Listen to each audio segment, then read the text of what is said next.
Well, good morning, everyone, and welcome. We're here today to talk about our federal employee marketplace. It's a large, untapped market, and today I'm with you. I'm the National Business Development Director and the owner of Federal Employee Benefits Advocates. We are an educational company based in Shreveport, Louisiana. I've been working with federal employees now for about 11 years. Over that period of time, I've probably spoken to somewhere in the neighborhood of around 25,000 plus federal employees. This is all that I do. We're strictly an educational company. We're not an IMO, an FMO. We're not licensed. So that's usually one of the first things we like to get out of the way right up front, is we're not here to take any of your commission. Also joining us and hosting us today is Woodward. He's our senior online strategist. Nick controls all of the activities that have to do with any of our sales and marketing that relates to the internet and ongoing business strategies. So you're here today because you're looking for an opportunity in a relatively undiscovered niche market. There's lots of opportunities when you look at the federal marketplace. The federal employee marketplace is filled with lots of opportunity. Just to give you some statistics, there's about 2.7 million federal employees, making it the largest full-time employer in the United States. The federal workforce is aging. When you look at them, 39% of the workforce is age 50 or older, compared to about 24% in the private sector. The average age is about 47, with about 16.3 years of service. And according to the Office of Personnel Management, beginning in 2018, 1 out of every 3 federal employees will be eligible to retire. So that means you're talking about an unprecedented number of somewhere in the neighborhood of 776,000 people. The federal workforce is also competitive. That's one of the things I find, is that people have a misnomer that federal employees are not well paid. Well, they have to be well paid in order to compete with the private sector. They also have an excellent benefits package, but there's some Achilles heels, and those provide some opportunities for assistance. And then as far as the location, about 85% of the federal employee population resides outside of the Metro DC area, with the top 10 areas being California, Texas, Virginia, Maryland, Florida, New York, Pennsylvania, Georgia, Illinois, and Ohio. So when you look at the areas, there's basically 7 key areas that make themselves available to work with federal employees. Not every federal employee is going to present all 7 opportunities, but there are quite a few of them. So just to give you a little background, there are 2 retirement systems within the federal government. There's the old system, that's the civil service retirement system. That system, as of this year, is 100 years old. It closed out at the end of December 31st, 1983. Of that population, only approximately 2%, or about 55,000 federal employees, remain covered under that particular system. The new system is everyone covered under the federal employee retirement system, and that system came into place for those employees hired January the 1st, 1984 and beyond. They have a defined benefit plan, which is a pension, and in doing so, they have survivor options that they must choose. The difference between the old system and the new system is, under the old system, as a normal course of employment, they don't pay into Social Security, so they tend to have much larger pensions. Under the new system, they pay into Social Security, and many of their benefits will integrate, and they have a thrift plan. So the first thing is pension income or pension maximization, where essentially what you're helping them to choose is the right survivor option, and possibly offsetting some of those survivor incomes by using a life insurance, a protection type product, typically a permanent product that would allow them to provide the replacement income that they would need for their survivors. There are some caveats on what they can and cannot choose, and there are some requirements that they must have a pension coming into their survivor in order to maintain health insurance at the employee rate. The other area of opportunity that I find that many of the employees that are affected by this are not aware of it is federal employees that are covered under the FERS system, if they have less than 10 years of service and they're not 62 with at least 5 years of service, they don't have a pension.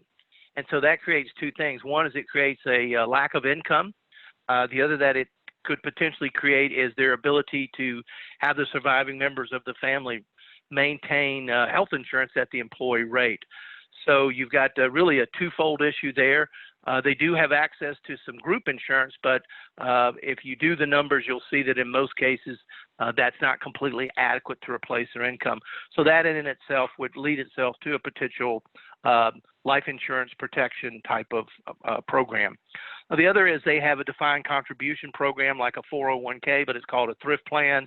Only all employees can participate, but only the FERS system allows them to have matching contributions. They have both a traditional and a Roth option, and they're very limited on their fund choices. They only have 5 fund choices, and unfortunately, about 40% of the money is invested in the TSP is invested in essentially a money market fund or the G fund.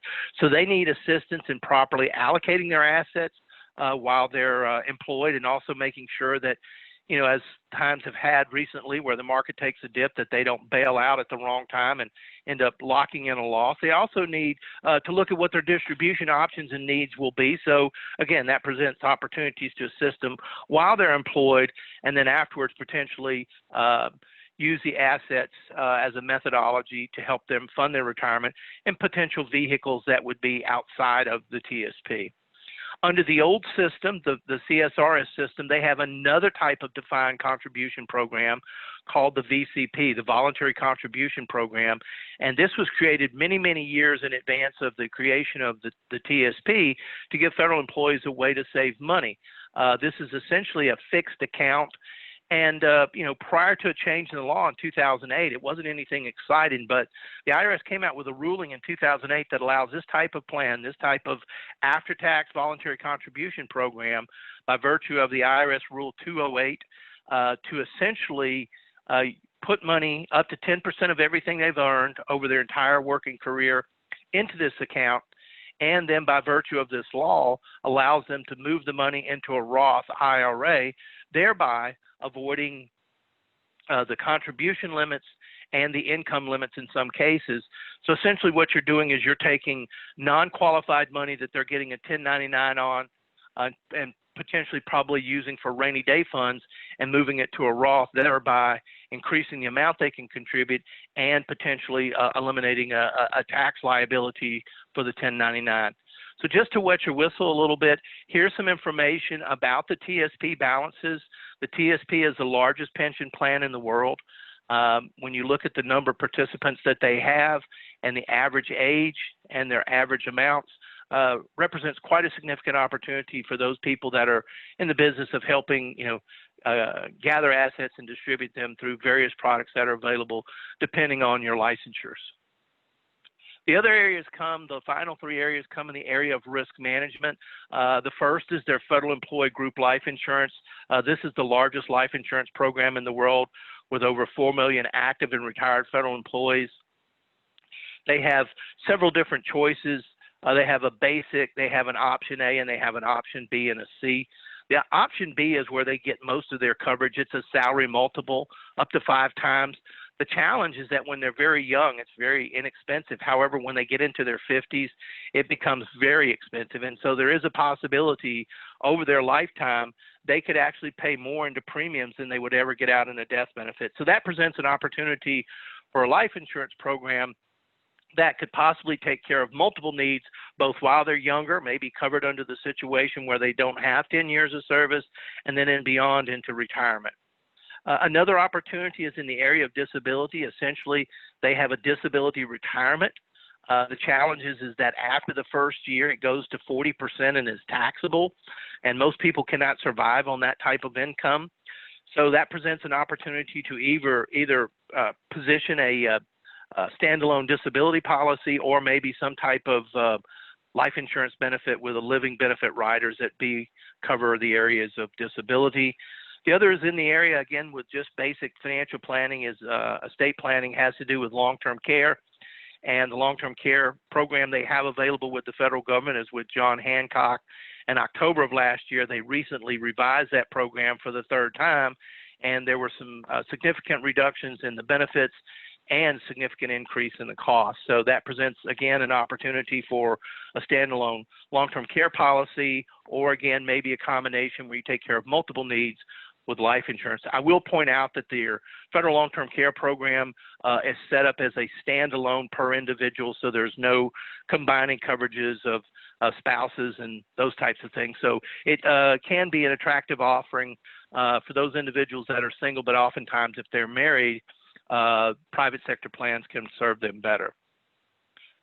So at this point, there's probably two questions that you have. The first is, what's the best way to find new prospects and turn them into clients? And then the next way would be to, how can you get the professional knowledge you need to work with federal employees? So our program is called FEDED. We also offer a seminar program. So let's take a look at how both of those programs work.